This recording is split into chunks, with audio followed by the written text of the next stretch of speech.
tu adores lire des histoires et tu aimerais écrire la tienne, cette vidéo est faite pour toi. Yo, j'espère que tu vas bien. Si tu ne me connais pas encore, je m'appelle Jennifer, j'ai 19 ans et je suis youtubeuse comme tu peux le voir. N'hésite pas à t'abonner, à commenter, à liker cette vidéo pour m'encourager, c'est toujours motivant de voir des gens qui aiment ce que tu fais. Et je vous laisse avec la suite de la vidéo. Comme tu as pu voir dans le titre, je vais t'expliquer, je vais te donner mes 5 conseils que moi je pense qui sont les mieux. Je sais pas si c'est ce que je viens de dire, mais c'est pas grave, pour se lancer sur Wattpad. Après, je dis pas que j'ai la science infuse, hein. Je suis nouvelle comme toi aussi, je me suis inscrite il y a pas très longtemps. Mais j'ai écrit une histoire qui s'appelle Why Me, je vous mettrai le lien en barre d'infos. Si vous voulez lire cette histoire et vous abonner à mon compte Wattpad. Mais voilà, ce que j'ai appris il y a peu, je pense que c'est mieux de vous partager parce que c'est sympa de partager des choses avec les gens. Et généreux, nous, chez nous, ici sur cette chaîne, vous donner mes 5 conseils pour bien se lancer sur Wattpad. Alors, premier conseil que je donne, que je pense qui est super bien et que j'ai jamais vu nulle part, peut-être que j'ai pas regardé, je sais pas, mais c'est de se préparer à l'avance. Parce que du coup écrire au tac à chaque fois chaque chapitre, moi je trouve ça un peu compliqué puisque du coup il peut y avoir des faux raccords et puis même il peut y avoir des fois où tu peux ne pas poster et ça va suivre avec le conseil d'après. Et en tant que lecteur c'est bien d'avoir ces chapitres un peu tout le temps le même jour, ou je sais pas 2 fois par semaine ou 4 fois par semaine ou 1 fois par semaine, et pour les fidéliser, donc c'est bien. Et du coup voilà, moi ce que j'ai fait avec mon histoire c'est que je l'ai écrite en 2017. Je l'ai écrit pendant les vacances d'été parce que j'étais en Afrique à ce moment-là et j'avais un peu rien à faire. Et après j'ai continué au fur et à mesure de l'année. Comme j'ai pas forcément tout le temps d'écrire, ça m'a pris plusieurs mois voire années. Et là je continue d'écrire le tome 2 que j'ai commencé peut-être l'année dernière. Mais voilà, j'écris pas tous les jours, j'écris pas tous les mois non plus. Il y a des mois où j'écris pas du tout, du coup voilà, c'est pour ça que je vous dis c'est bien d'écrire à l'avance. Comme ça tu perds pas le fil. Et puis même si jamais tu te relis après que toi il y a des faux raccords, tu peux les corriger et ensuite les poster sur Wattpad. Donc moi c'est ce que je fais pour mon tome 1 là que je suis en train de poster sur Wattpad. Comme j'ai écrit il y a longtemps, chaque fois je relis avant de les poster et du coup je peux voir s'il y a des erreurs, s'il y a des fautes ou s'il y a des faux raccords. Et du coup voilà, c'est toujours bien de se préparer à l'avance avant de poster sur Wattpad. Moi c'est le conseil que je donnerais. Après tu le suis, tu le sais pas, c'est pas grave, au moins je l'aurais donné. Ensuite pour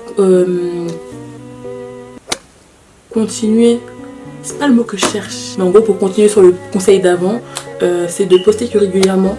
Parce que moi je sais que quand j'ai une histoire et que je suis à fond dedans, j'aime bien savoir quand je vais avoir la suite. Même pour les séries, j'aime bien savoir quand je vais avoir la suite. Et quand tu es là, tu es abonné à la personne, tu sais pas quand elle va poster. Ah non, ça c'est grave. Au bout d'un moment, t'arrêtes de lire parce que voilà, ça te fait chier. T'as pas envie d'attendre pendant 5 ans avant que la personne elle poste. Et du coup, voilà, c'est ça que je dis, c'est bien de poster régulièrement. Moi, je sais que je poste tous les samedis à 18h30. J'avais prévu de poster mercredi aussi. Sauf que j'ai pas eu le temps parce que j'étais aux États-Unis. Et voilà, du coup là je vais rester sur le fait que je vais poster 1 fois par semaine le samedi à 18h30. Et je sais que les gens qui me lisent et qui me suivent savent que je vais poster à 18h30. Après j'ai quelques retards de quelques minutes, mais dans tous les cas ils savent que ce sera le samedi. Et voilà, du coup ils seront préparés à se mettre sur l'application et à lire mon histoire. Troisième conseil que je vais te donner, c'est de partager ton histoire. Moi je sais que je la partage pas tant que ça parce que j'aime pas trop quand les gens, mes potes savent que je fais quelque chose. Au bout d'un moment il faut arrêter d'avoir peur de tout et il faut se lancer. Et c'est que de temps en temps je partage sur mon Insta YouTube, donc je vous le mettrai juste là. Je pense pas qu'il y a beaucoup de gens qui y sont allés le voir, mais je sais que j'ai quelques potes à moi qui y sont allés. Moi je sais que j'ai un ami qui lit l'histoire et qui ça lui plaît énormément. Donc voilà, Cassandre, si tu passes par là, je te remercie beaucoup. Je n'aime pas trop partager, mais toi si t'es quelqu'un qui s'en fout un peu de tout et qui est là, qui aime bien partager tes trucs, je te conseille de partager sur tes réseaux sociaux. Même autour de toi tu dis ouais j'écris une histoire, si tu veux aller la lire, vas-y. Et tu peux aussi le partager sur le forum de Wattpad. Moi je sais c'est ce que j'ai fait. C'est peut-être à partir de là que j'ai eu quand même pas mal de vues. Je sais pas si ça a joué ou pas, mais au moins je l'ai fait une fois et j'ai quand même plus de 17 000 lectures sur mon histoire. Troisième conseil, partage ton histoire. Je le répète et je le répète, partage ton histoire. Quatrième conseil, je te propose de participer aux événements. Donc là en ce moment j'ai posé ma candidature pour les Watties 2019. Alors j'espère que je vais être prise, ce serait trop génial. Ce serait vraiment grave goal de ma vie entière. Je sais qu'il y a les Watties en ce moment. Je sais qu'il y a d'autres événements mais j'ai pas trop vu c'était quoi comme événement. Donc je vous conseille d'aller voir directement sur Wattpad pour voir quel événement ils font en ce moment ou plus tard dans l'année, etc. Mais je sais qu'ils en font pas mal et ça peut être à partir de la visibilité. Si jamais t'as le temps et la foi de le faire, et bah participe aux événements et ça peut être que bénéfique pour toi. Et dernier conseil, le 5e. Je sais qu'on me le dit souvent et tout le temps, c'est genre un truc que je déteste qu'on me dise parce que je déteste faire ça. C'est sois patient. Patience. Ce mot est rude, hein. On te dit de patienter et toi tu n'es pas patient. On veut que tu patientes. Nous on veut que ça arrive vite, on veut que tout aille vite. Pour perdre du poids, je veux que ça aille vite. Pour avoir plus d'abonnés sur YouTube, je veux que ça aille vite. Pour réussir dans ma vie, je veux que ça aille vite. Pour avoir de l'argent, je veux que ça aille vite. Mais j'ai pas le choix, il faut être patient, il faut attendre, ça va venir.